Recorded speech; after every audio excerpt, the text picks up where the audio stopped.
तो दोस्तों आज के वीडियो में हम सीखने वाले हैं कि अगर इस तरह की टेबल आपको दी गई हो क्वेश्चन में और आपसे कहा जा रहा हो कि इस टेबल का मीन निकालो, वो भी डायरेक्ट मेथड द्वारा, तो इसको कैसे निकालेंगे, आइए इसको सीखते हैं। तो दोस्तों हमने किया क्या है कि सवाल में जो टेबल बनी हुई है उसी को हमने इस तरीके से बना लिया। बहुत ध्यान से देखिएगा कि सवाल में जो टेबल दी गई है वो देखिए इस तरीके से बनी हुई है। हमने टेबल को क्या किया, इस तरीके से बना लिया है। अगर आपको डायरेक्ट मेथड द्वारा मीन निकालना है तो हमें करना क्या होगा, बहुत ध्यान से देखिएगा कि सवाल में जो दो चीज़ दी गई थी उसका तो हमने कॉलम बना लिया है। आपको क्या करना पड़ेगा कि एक कॉलम और बनाना पड़ेगा, कि एक कॉलम आपको और बनाना पड़ेगा। तो चलिए एक कॉलम और बना लेते हैं। तो दोस्तों तीसरा कॉलम हमने बना लिया है। बहुत ध्यान से देखिएगा कि जो ये वाला कॉलम है ये वेरिएबल है, यानी कि इसको xi से दिखाते हैं, और जो ये वाला कॉलम है ये फ्रीक्वेंसी का कॉलम है, इसको हम लोग fi से दिखाते हैं। जो तीसरा कॉलम हमने बनाया हुआ है उस कॉलम में हम लोग क्या करेंगे कि ऐसे लिखेंगे fi मल्टीप्लाई xi, यानी कि जो तीसरा कॉलम होगा वो fi xi का होगा। इसमें करना क्या होगा, हमें कि fi लेना है, ये fi लेना है और हमें xi लेना है, और दोनों का मल्टीप्लाई करके जो आए उसको यहाँ लिख देना है, तो वो हो जाएगा fi xi। तो चलिए पहले हम इसको अलग अलग कर लेते हैं, फिर आपको मल्टीप्लाई करके दिखाते हैं।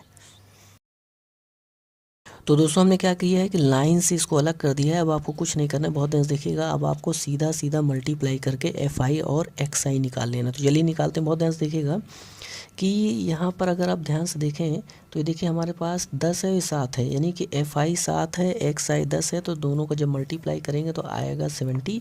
ये हमारा निकला है fi xi इसके लिए। इसी तरह हम इस वाले के लिए अब fi और xi निकालेंगे तो कितना है, देखिए यहाँ पे 30 है और ये 8 है, यानी कि fi हमारा 8 है और xi हमारा 30 है। तो इसका जब आप मल्टीप्लाई करेंगे तो आएगा 240। उसी तरह क्या करेंगे कि अब हम जो है इसका निकालेंगे। तो ये 50 है, ये 10 है, तो जब इसका आप मल्टीप्लाई करेंगे तो आएगा 500। इसी तरह इसका आप मल्टीप्लाई करेंगे तो आएगा 1050, और जब आप इसका इसके साथ मल्टीप्लाई करेंगे तो आएगा आपका 890।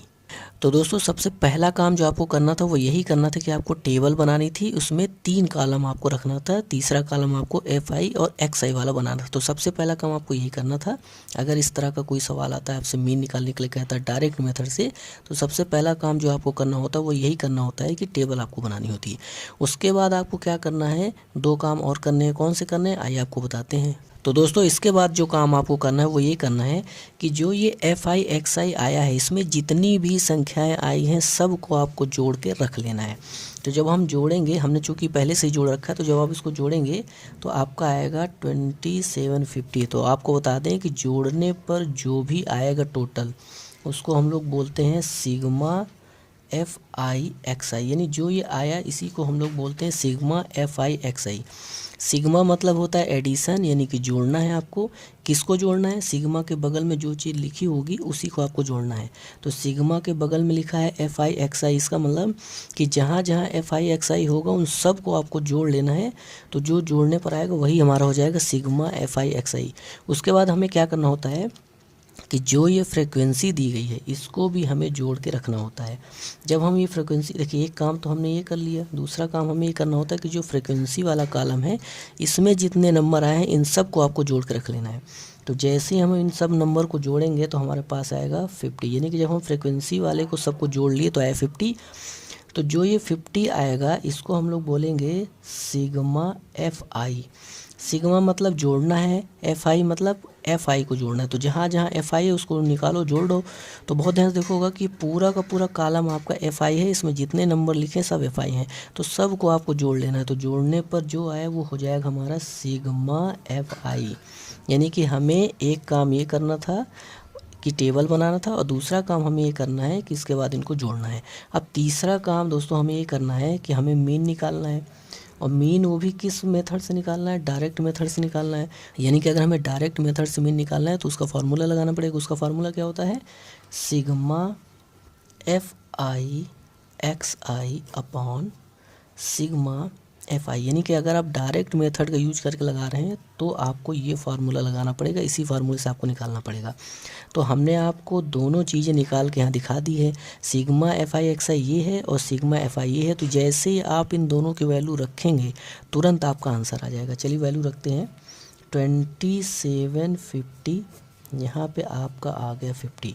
तो 0 से 0 कट गया, 5 से इसको काट दीजिए, 5 5 जा 25, 2 5 5 जा 25, यानी कि मीन आपका निकल के आ गया 55 और यही आपका करेक्ट आंसर हो जाएगा। तो दोस्तों अब आपको समझ में आ गया होगा कि अगर आपको डायरेक्ट मेथड द्वारा मीन निकालना है, वो भी इस तरह के क्वेश्चन का, तो कैसे निकालेंगे आपको अच्छी तरह समझ में आ गया होगा। तो दोस्तों यहाँ पर आपको एक बात समझनी है जो बहुत ही इंपॉर्टेंट है, बहुत ध्यान से देखिएगा कि जो सवाल अभी हमने किया वो ये वाली टेबल का था, तो आपको ध्यान देना है कि वो इसी सवाल को कई तरीके से बदल के दे सकता है आपको कंफ्यूज करने के लिए। जैसे देखिए कि यही टेबल जो हमने किया वो ये है, इसी टेबल को वो इस तरीके से बना के दे सकता है। कैसे कि जहाँ वो वेरिएबल है उसकी जगह देखिए उसने क्या लिख दिया, उसने लिख दिया वेट इन केजी, यानी कि यहाँ पे लिखा हुआ है वेरिएबल एक्स आई और यहाँ पर उसने वेरिएबल एक्स आई की जगह लिख के दे दिया वेट इन केजी।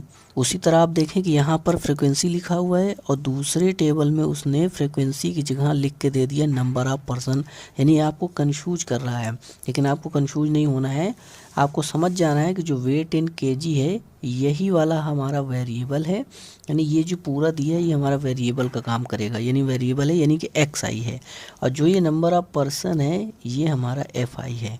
दोस्तों हमें करना क्या होता है कि एक्स आई और एफ आई ही हमें पकड़ना होता है। तो अब आप ध्यान से देखें कि इसी टेबल को वो इस तरीके से बदल के दे सकता है और इसी टेबल को वो इस तरीके से बदल के दे सकता है। अब आप ध्यान से देखें कि जहाँ वेरिएबल था वहाँ उसने क्या लिख दिया, हाइट इन सेंटीमीटर, और जहाँ पे एफ आई था फ्रीक्वेंसी था उसकी जगह उसने लिख दिया नंबर ऑफ प्लांट। तो आपको समझ जाना है, कंफ्यूज नहीं होना है कि जो हाइट इन सेंटीमीटर है यही हमारा एक्स आई है और जो ये नंबर ऑफ प्लांट लिखा है ना यही हमारा एफ आई है, यानी कि उसने फ्रीक्वेंसी की जगह लिख दिया नंबर ऑफ प्लांट। तो दोस्तों ये 3 एग्जाम्पल हमने आपको इसलिए दिखाए ताकि आप पहचान पाएँ कि सवाल एक ही है लेकिन उसको कई तरीके से बदल के आपको दे सकता है। तो आज के लिए इतना ही, धन्यवाद।